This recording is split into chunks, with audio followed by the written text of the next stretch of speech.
Sim, foi criada uma estratégia, né, no país. É uma estratégia, existe uma estratégia. E eu já estou pesquisando isso há muito tempo. Essa estratégia consiste tão somente, né, que o alvo da mulher tradicional são os homens tradicionais, porque são eles que constroem riquezas num país.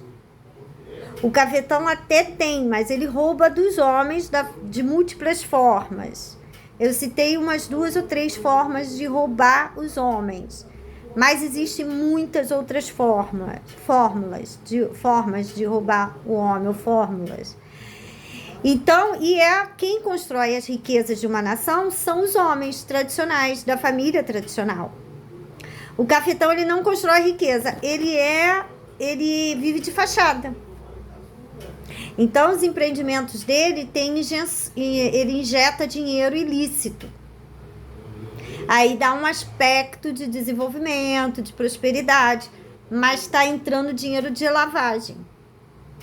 Às vezes de assassinato policial, rapto de crianças, assassinato de pessoas, vendas de órgãos humanos, que aqui no Brasil se vende muito órgãos humanos, né? Mercado clandestino. Então, os rendimentos dele, tráfico de drogas, o dinheiro dele vem disso aí, mas quando ele injeta nos comércios dele, ele tem uma apresentação de prosperidade. E mesmo assim também ele tem uma estrutura de figuração para tudo. Prostituta trabalha como figurante. Tem uma linha de figuração. O que isso significa na prática? Ele monta um comércio, o comércio dele sempre vai ser um sucesso. Porque ele vai forçar famílias, já está na 4ª geração de envolvimento criminoso, envolvimento com a prostituição, com a cafetinagem, sustentada por eles. Essas famílias têm filhos, têm netos, aquela coisa toda. Então, ele vai fomentar aquele comércio com esses coniventes dele. Não importa aquele lucro do comércio. Porque o que ele precisa é movimentar o comércio. Levar a gente para frequentar aquele comércio. Porque ele vai lavar o dinheiro. Então, ele não precisa ser um empresário de fato. E é aí que o país nosso quebra o nosso país todinho. Entendeu? Porque ele movimenta aquele comércio com figuração. Tanto é que o comércio pode ser um sucesso e de repente eles fecham. Porque já acabou aquela empreitada de algum recurso financeiro ilícito que ele precisava lavar ali. Depois que ele lava aquele dinheiro, aí ele inventa outro comércio. Sem contar contando que os comércios deles, os letreiros, têm influência hipnótica. Você veja, um policial pode passar numa mesma rua, num dia só, ele pode passar umas 30 vezes numa mesma rua. Eles fazem patrulhamento. Então, ele fica vendo aqueles letreiros, com aqueles símbolos, aqueles desenhos, são hipnóticos.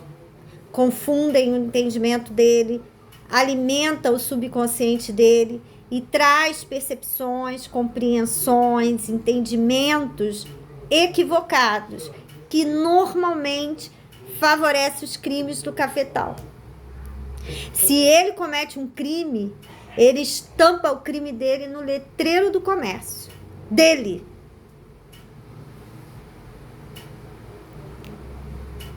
É uma artimanha criminosa de fórum psíquico. Provavelmente isso aí vem de estudo clandestino, de conhecimento clandestino, de vivências e experiências na clandestinidade, comprovadas cientificamente, com certeza, de forma empírica. Porque o explorador sexual, ele trabalha com empirismo. Ele é empírico. Tudo dele é dentro da realidade da ciência comprovado. Mas as pessoas tradicionais não têm acesso a esses estudos, a essas pesquisas e muito menos os resultados empíricos que ele obteve. Então, esses letreiros são perigosíssimos. Eles conferem com uma ilha de entendimento hipnótico que com certeza vai atingir os policiais e sociedade, e não vai permitir que a sociedade e o Estado tenham uma compreensão verídica de uma ação criminosa que está vinculada diretamente ao explorador sexual. Ou seja, é uma forma até de inocentar ele de uma responsabilidade criminosa. Exemplo prático: se ele premedita o sequestro de uma pessoa por algum valor que foi detectado, seja sexual, físico, intelectual, biológico, se eles detectarem, eles acionam o laboratório clandestino. Aquela pessoa é única, eu sou única. As habilidades que tenho, só eu tenho. Então, o que acontece? Eles detectaram as minhas habilidades, imediatamente a isso, eles criam sósias, fabricam para banalizar as minhas características que eles podem banalizar. Tom vocal, jeito de falar, jeito de vestir, anseios profissionais, aquela coisa toda, trejeitos, forma de vestir, são as coisas que eles banalizam. Mas o foco não é o meu trejeito, não é o meu tom vocal, muito menos a minha aparência física e o jeito de me vestir. O foco é o valor intelectual, biológico que eles constataram, que é único e próprio meu.